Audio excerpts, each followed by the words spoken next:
Thank you, Secretary Pompeo. It's always an honor to have you with us. We now continue with a voice known for his eloquence, conviction, and commitment to democratic principles. It is my honor to introduce the Right Honorable John Bercow, former Speaker of the House of Commons of the United Kingdom. Please welcome Mr. John Bercow.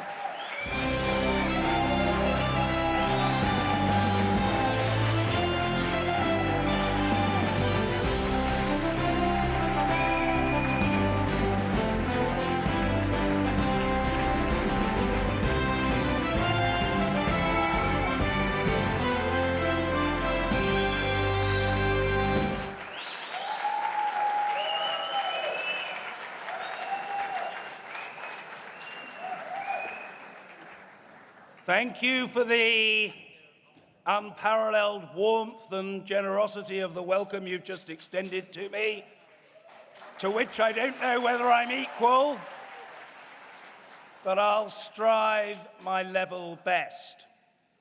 Let me say, Ambassador Sands, Congressman Kennedy, other distinguished dignitaries here present, and of course, paying obeisance and massive respect to Secretary of State Pompeo.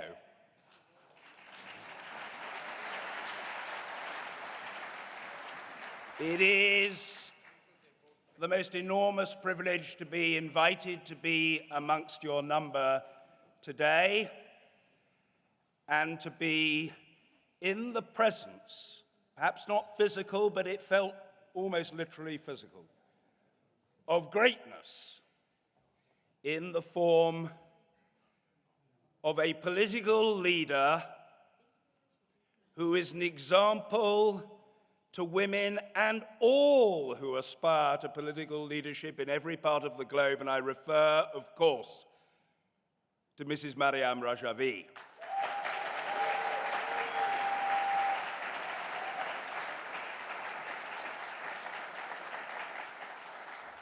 Part of the joie de vivre, the raison d'être of continued life at my age, is the occasional opportunity to experience something for which I can find no precedent.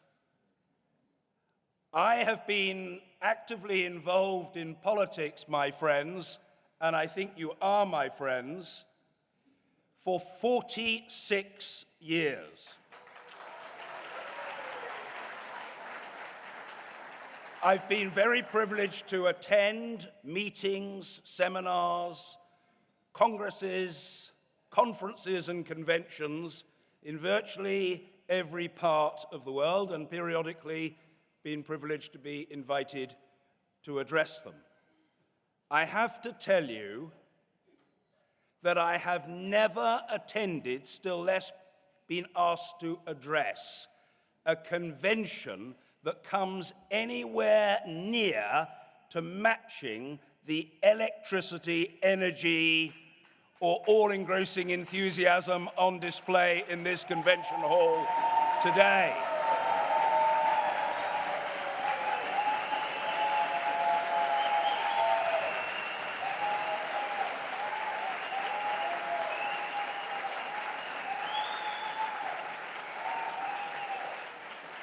And in addition to saluting each and every one of you from the bottom of my heart, I want to say this: I've been present for every single moment of this great convention. I don't say that because I'm proud of it. I've been fortunate, lucky, privileged to be, and I think two tributes are in order.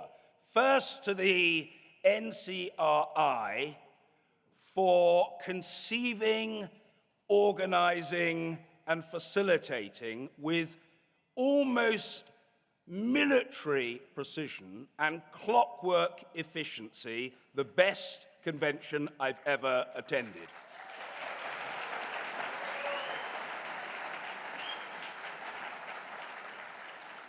Secondly, my friends, is it not also appropriate to offer our salutations to the 5 panels whom we were fortunate to witness and from whom we learnt this morning. Each and every one sparklingly impressive, invigorating, and inspiring. Intellectuals, academics, entrepreneurs, each added something, but I hope people will forgive me if I say, in that sea of unrivaled brilliance, why there were 2 that will remain with me for the rest of my life. And those 2 panels, in no particular order, were the women's panel and the young people's panel.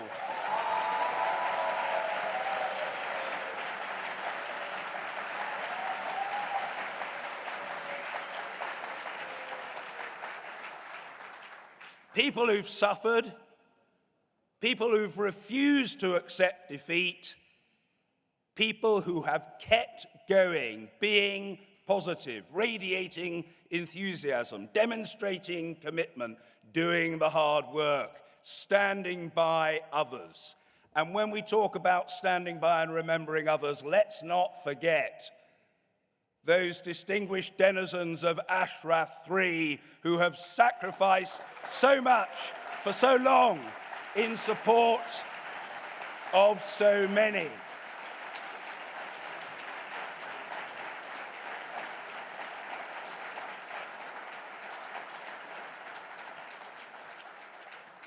There are many others from whom you wish to hear and from whom you will hear. I would like to focus on 3 points. First, and it does bear repetition, the regime has authored a 4.5 decade in the making long essay in barbarity against its own people. This is a regime characterized by intolerance, by crudity, by viciousness, by bestiality, and above all, its egregious sins, by a complete incomprehension of the purpose in the minds of freedom lovers of government itself. They've not quite got it, have they? The Ayatollahs. The purpose of government, I'll say it slowly in the hope that it might one day register, the purpose of government is to serve, to facilitate, and to empower the people of your country.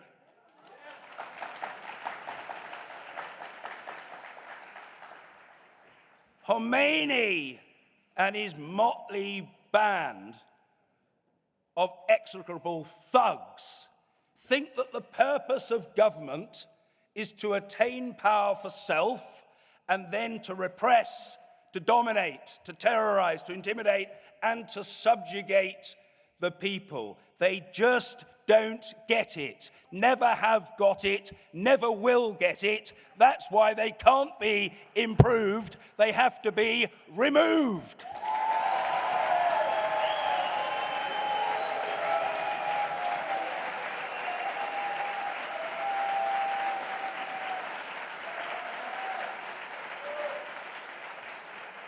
And my friends, as we heard with such a combination of intellect and uncanny eloquence from so many people, Iran has become a global embarrassment.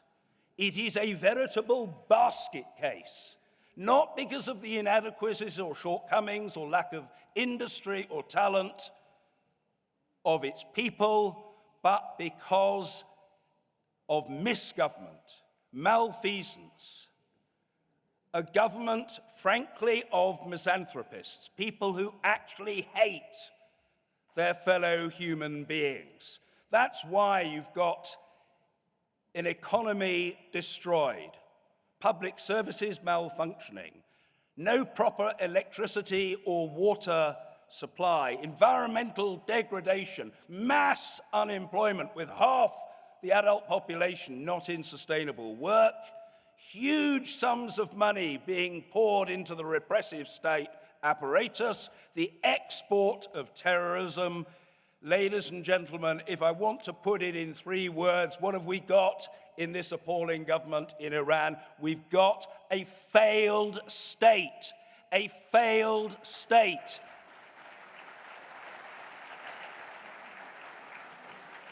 And that's why we know, as Secretary Pompeo has said, and as I've heard Ambassador Sands, from whom you'll hear again, say on previous occasions, it is nonsense on stilts to think for a moment that there is no alternative.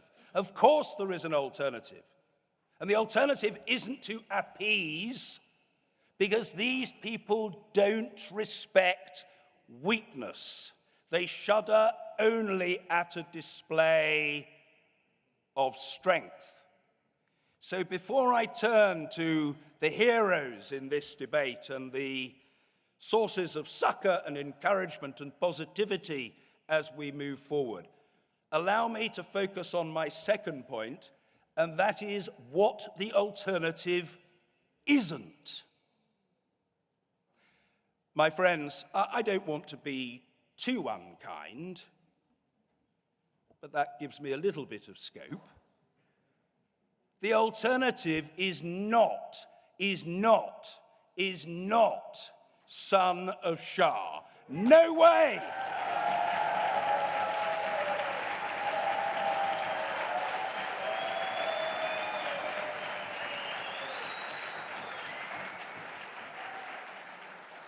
This is a guy who's lived a life of luxury, toddled around the world with enormous resources at his disposal, having scuttled away in ignominy and disgrace from the ill deeds and the consequences thereof of his late father, and who now comes forward with a blueprint.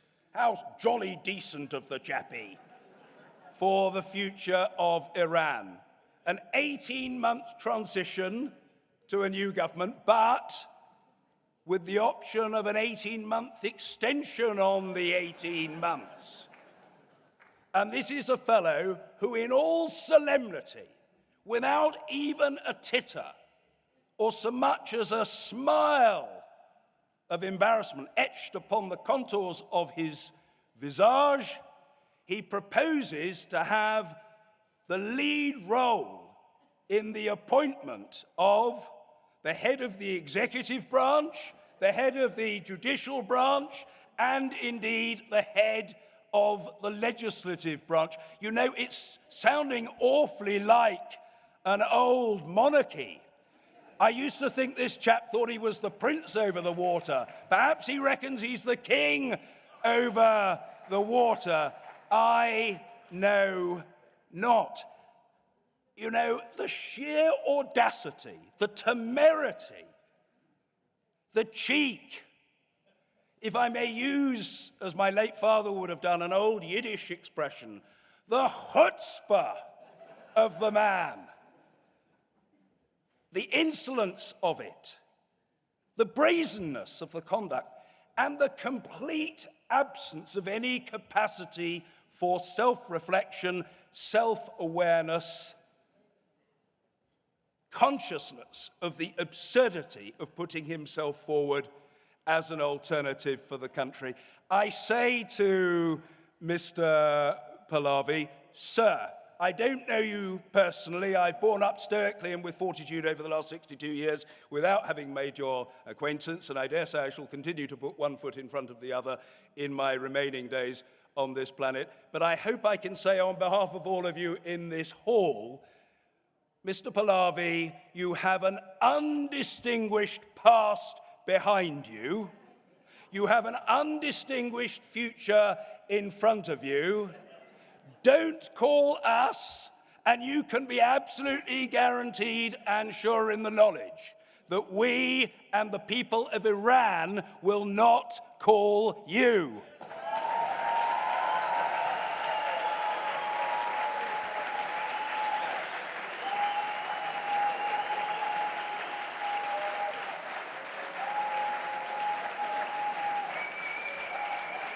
So, my friends, I come to the third and final point you'll be relieved to know. What is the alternative? And in particular, what's the basis? What's the basis? What's the basis in the course of a political debate for determining what, as an academic might say, is the determinative yardstick of who should be regarded as the authentic and legitimate alternative? My friends, may I politely suggest to you that the most obvious and compelling source of legitimacy is being on the ground, not having run away, organizing resistance, sticking at it, empowering others, and conducting a life that is selfless, that is based upon service, and which accepts the inevitability periodically of sacrifice. That's what the MEK has been doing for almost 4.5 decades.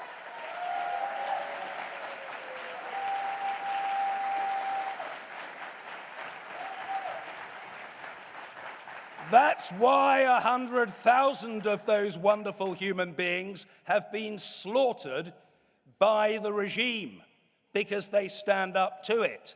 That's why 17 are on death row as we speak. That's why last year they engaged in 39,000 acts of publicity against the depredations of this most tyrannical regime, which, as has been articulated a number of times, per capita has the worst record for the execution of its citizens of any regime in any other part of the world. It is top of the league table of murderous infamy. That's the reality of this regime, and it's the NCRI and the MEK resistance units that have stood up to the regime. And not only have they shown bravery and courage and the indomitable power of the human spirit, but they have fought and are fighting and will fight for recognizably pluralist values.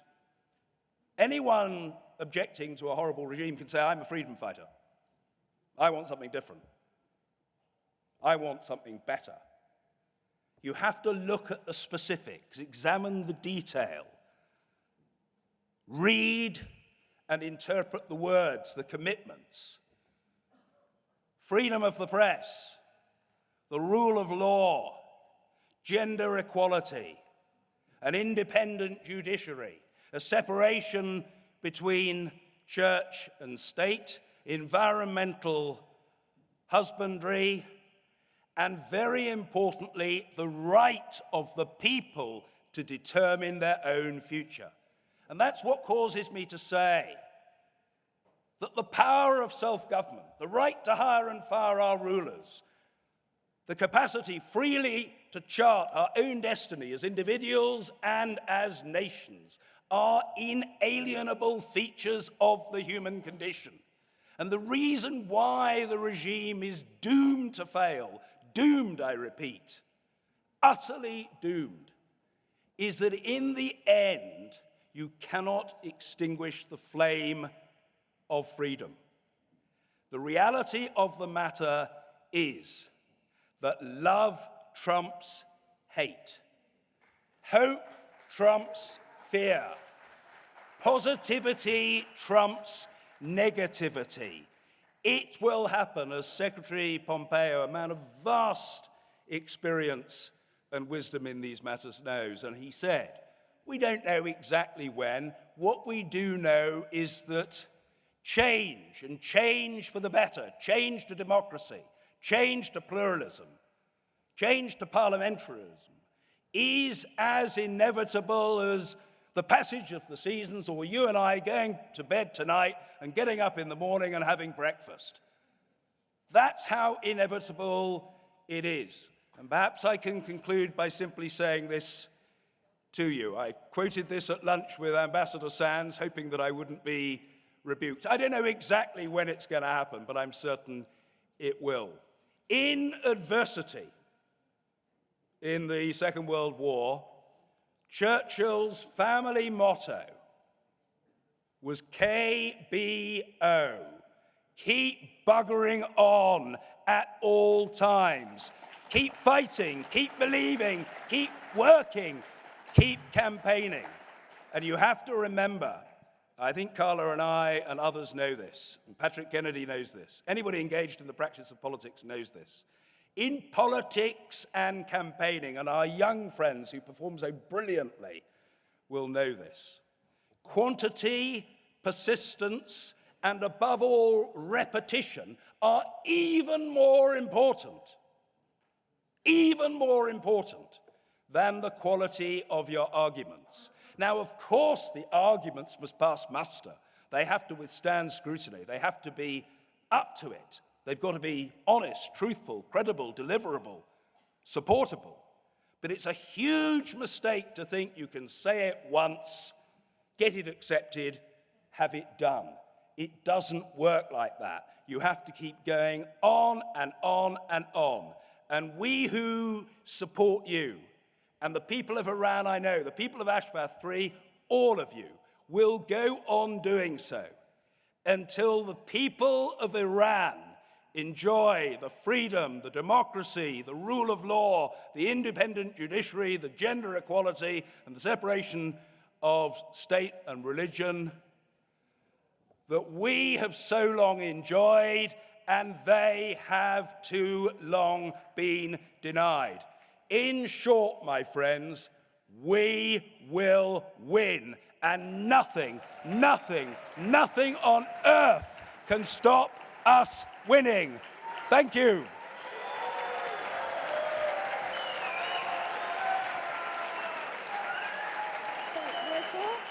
For your strong vote, especially your support of Ashraf Tree residents. As always, you focused on the main issues. Iran will be free, and there is a real, well-organized alternative to the current religious dictatorship. Once again, thank you very much.